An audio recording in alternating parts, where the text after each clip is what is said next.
welcome back everybody to Final Fantasy VII, and we have just experienced the excitement of climbing Shinra Tower, but now it's time to confront Hojo and what he's actually going to do with this new specimen, an Eris. Or what did we name her? Keiko! Sorry, I forgot. It's been a while since I played this. Keiko! I like how he callously just disregards who she is as a person. Oh, that's her name! Well, I'll just have to stow that away for useless information I'll never use later. So you get the good measure of the man Hojo here, as you first get introduced to him, you know, officially.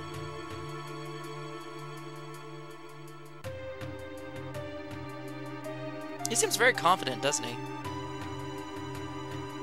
Oh no, this is the specimen from below! He's bringing in this animal inside with Eris, or Keiko. I'm so used to calling them by their normal names.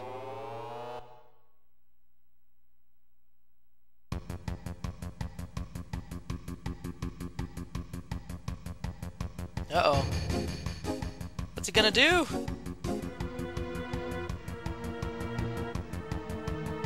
Oh my gosh! Little hints of bestiality here. You didn't think Final Fantasy VII would go there, but apparently it did. Sony went all out, or Squaresoft went all out once they went to Sony, and out underneath the tyranny of the censorship with Nintendo. They're just like, let's put in a scene with Wall 6, cross-dressing, let's put a little hints of bestiality here. Let's just go full out, let's have some cuss words on top as icing on the cake. So of course Hojo's more concerned about his own specimens than his own life. Oh gosh! He's tearing his neck apart! Technically speaking, he should already be dead at this point, unless, you know, the beast is really not attacking him. Because I don't know about you, but if a beast is mauling your neck like that, you really shouldn't be alive. Fortunately, Hojo survives this. Uh-oh, that don't sound good. And it talks!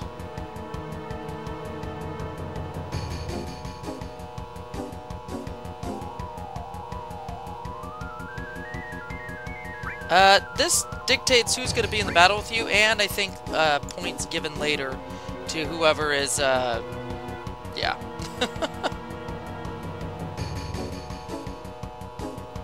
Oh my goodness, what am I going to name this guy? There's so many things I could name him. I'm not really sure, actually.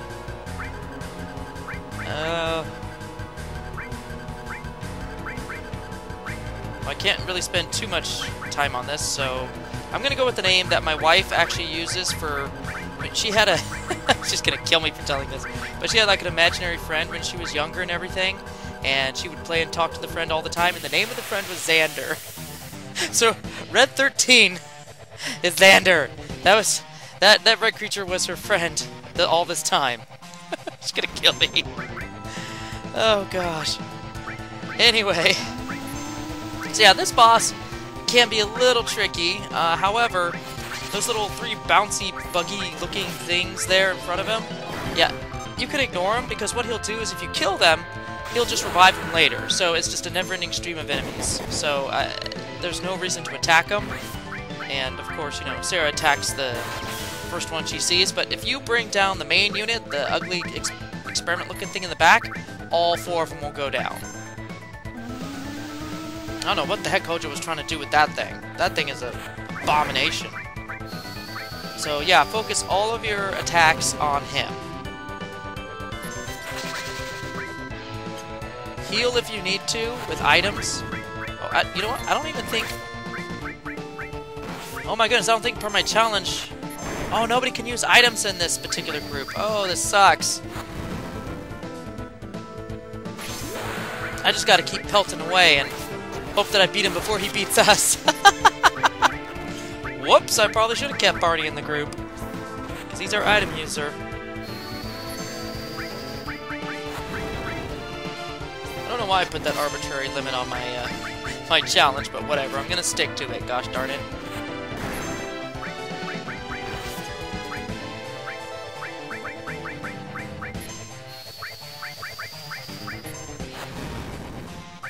So overall, he's not a really hard boss, but he is difficult. He really kicks up your limit breaks fast, which is a good thing. I mean, your health goes down crazy, but on the bright side, you can use your limits a lot more. I mean, poison at this point, really a mute issue. The real damage actually comes from the little bugs that's in front of him. Those do the most damage. Shady Breath at this point is kind of a weak attack, because everybody who's poisoned is already, you know. Actually, I dare say that's probably the most dangerous attack right there.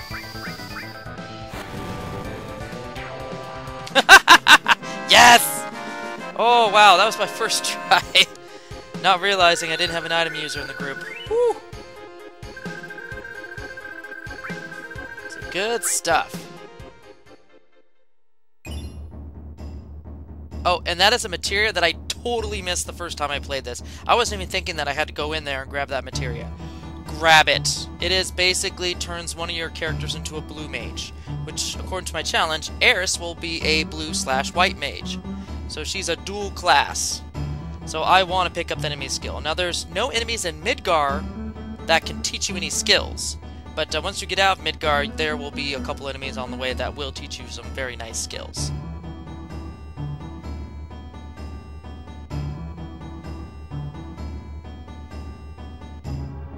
Ah, yes. Who to choose to get out of here? I think... I don't know if this has any play in, you know, the dating sequence later in the game, who you choose. Or not. I really don't know.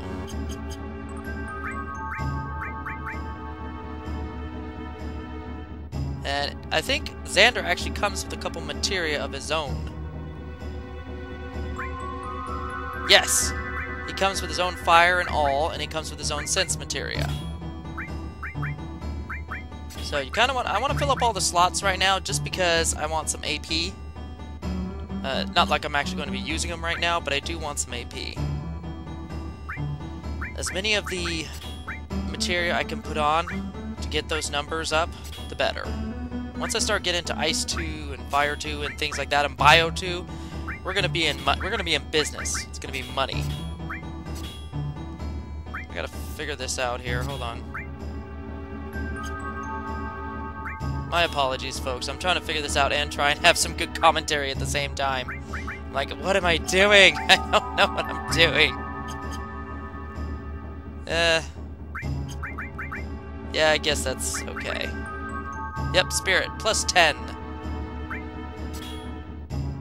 I think Spirit plus 10 is some sort of like magic bonus, I guess. Like it affects the way your magic works. So like the stronger your spirit is, the more powerful your attacks are. I think that's probably how it works. And wow, Keiko is behind everybody. Like seriously, she is super behind.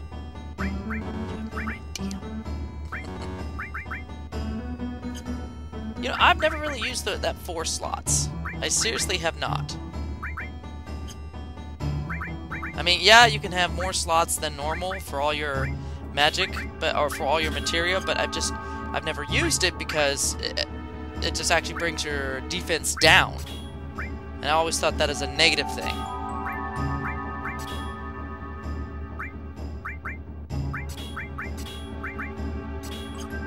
Okay, that seems to be a good setup. Okay, now that I wasted so much time trying to figure this out, this is probably a little bit too much preparation. I'm probably overthinking this, really.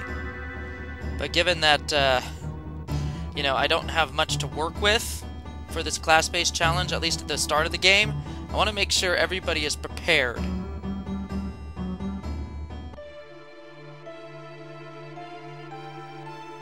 Yes, do not forget this enemy skill materia. I think you get a total of 4 over the course of the game, and I think of the 4, only 1 is unable to get all the skills in the game, because there's a couple point of no return skills that you can't get anywhere else from a single enemy that you have already beaten before you get the 4th enemy skill. So it's like, I think 1 or 2 skills are impossible to get for that 4th enemy skill. But 3 of them you can get 100%. 3 enemy skill Materias in the game, you can get 100%. Ooh. Oh, here's some soldiers right here. Like actual soldiers that supposedly Cloud is from. You know, the mercenary group in Shinra. So if you defeat or steal from one of these characters in the back behind the machine, you will actually get Hardened, which is the first weapon upgrade for Cloud.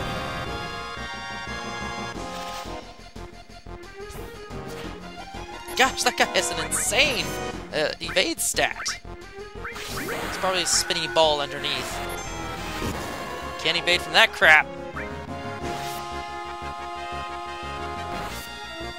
You know, it is really good to have Barney in the back row, taking less damage, yet still covering for everybody else. So his back row bonus of taking half damage actually still applies when he covers. That was awesome.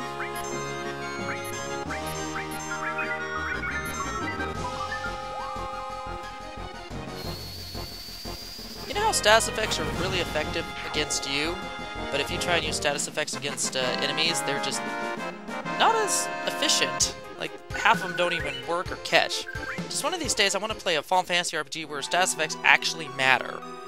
Where it is, what am I doing? Why can't I go down? Are you kidding me? I have to go back the way I came? Okay. Cool. Whatever.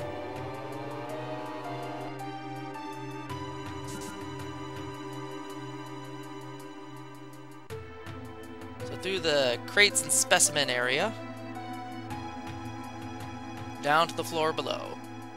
This is kind of roundabout. I thought for sure I could have gone up that way.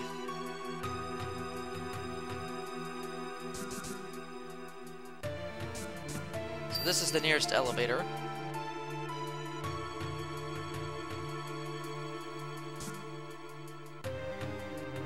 Uh-oh. We have been caught. I like how he's like, hey, what's up? What is it? Oh no. These are the Turks. We've met Reno before in Zing, obviously. But I think this guy is pretty new. The Rude, I believe. So we've had our fun romping around through Shinra headquarters, but now it's time to face the music and meet the man himself.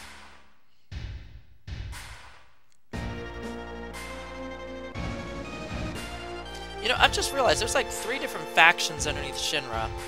There's the, actually 4. The Shinra executives, like Hedgar and Scarlet. And then there's the Turks, the internal, like, secret service. And then there's the Seed, not the Seed, I'm sorry, the Soldier, sorry, I'm thinking Final Fantasy VIII. There's the Soldier mercenary class, which is supposedly above. The 4th, which is just the plain military. So there's like 4 different organizations underneath the main Shinra Incorporated. I just realized that. It's very complex.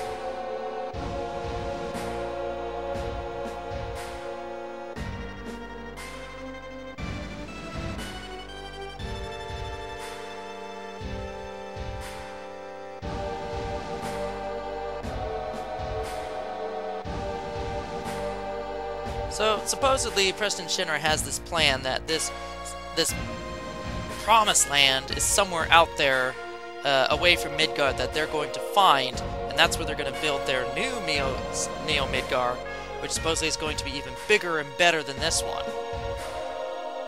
Because the Mako that this city requires is just going to come pouring out of the ground, and they can just use it freely.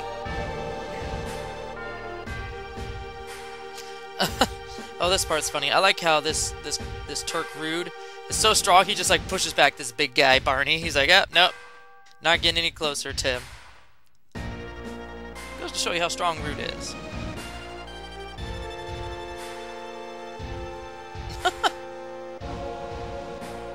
That's a flippant formality there.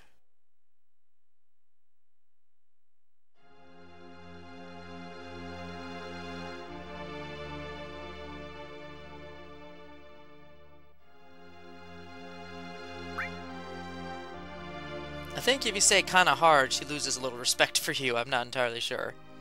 So I think you get some points for each of these characters for a dating scene later,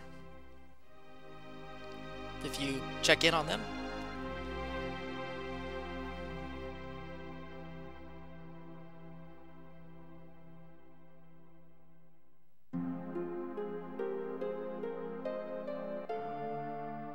Excuse me, I'm gonna drink with one hand and press buttons with the other. Excuse me.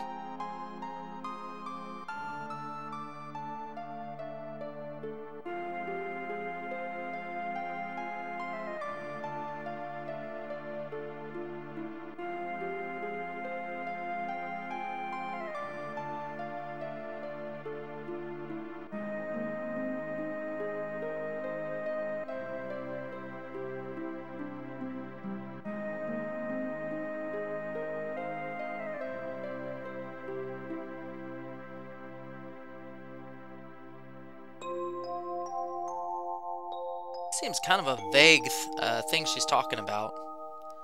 I don't know if this is a prophecy or what have you, but if that's all that Shinra is going on to capture her and have her lead them to the promised land, that's not a lot to go on.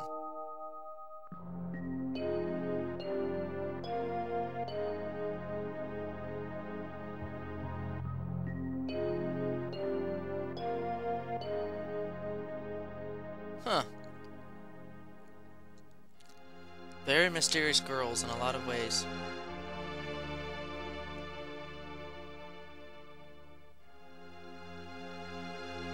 Oh, okay. I was like, I can move again. I'm like, what's going on? Why did the action just stop? So now we get to find out how Barney and Xander are doing.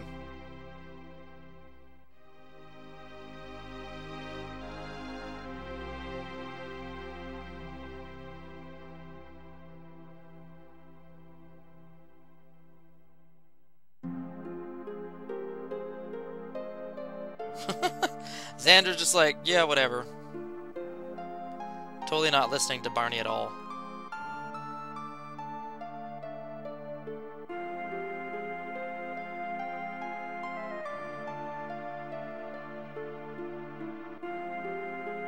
And he still hasn't learned. He's still thinking about fighting against Shinra in his, full frontal way. Like, act first, think about the questions later.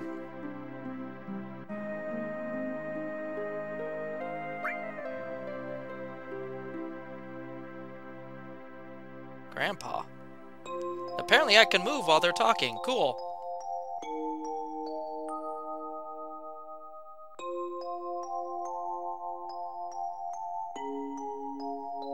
Yep, and then the last option, of course, is just get some sleep. There's nothing much for you to...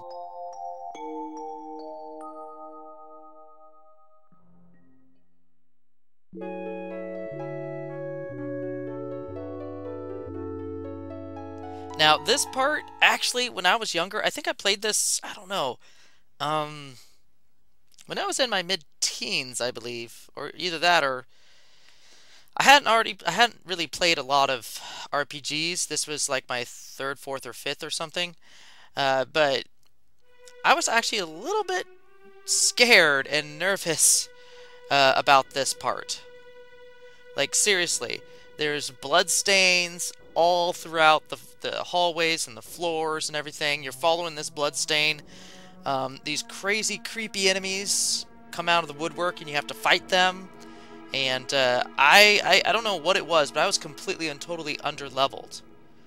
And I kept dying to these enemies. Now, I mean, it's kind of ridiculous that you would be dying to these enemies because they're super easy. They're just annoying.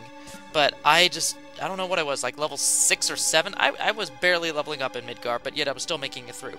But this seemed to be like a hard wall. Like I could not progress any further until I started leveling up with these enemies. It was... I don't know, maybe it was... I just wasn't prepared, or I didn't have the star pendant equipped on someone, so the poison didn't affect everybody. I just remember this area when I was younger being very, very hard.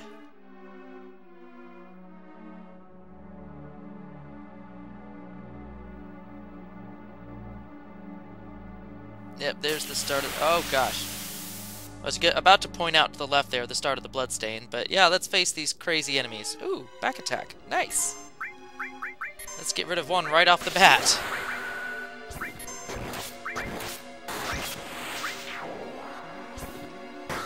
So I don't even know what this is supposed to be, like a little head or a brain inside of a jar. It's kind of gross. Whatever it is. Where do these enemies come from? Are these like experiments of Hojo gone amok? They've escaped and now they're just wandering the halls? There's no explanation given for these things, but that's the only thing I can think of.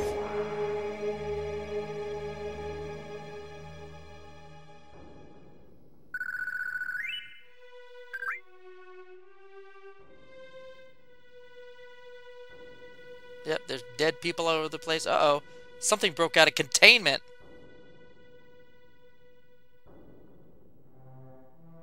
Genova specimen, huh? The one with no head? Apparently it still functions even without the head. Okay, we're running a little long on this particular episode, so I'm going to save it here. And we're going to continue on this exciting blood trail and figure out where it leads. Man, I was so nervous playing this my first time. I was like, what is going to happen next? Well, we're going to find out in the next video. So until then, see you later.